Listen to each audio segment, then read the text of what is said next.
स्वामी, फार मोठी कृपा झाली माझ्यावर. या तारक मंत्रामुळे माझी भीती गेली. खरंच स्वामी, तुमची फार मोठी कृपा झाली माझ्यावर. या पुढे चूक करू नकोस, भलतं धाडस करू नकोस. आमचे भक्त आणि त्यांची श्रद्धा तुझ्या व्यवसायाचा मुद्देमाल नाहीये. यावेळी भीतीने फक्त पछाडलं होतं, पण पुन्हा अशी चूक करशील तर प्रत्येक भीती प्रत्यक्षात येईल.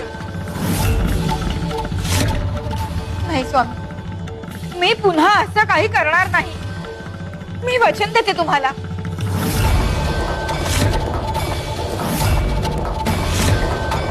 बाळा, तारक मंत्र आणि पाणी घेऊन ये. स्वामी, आणखीन एक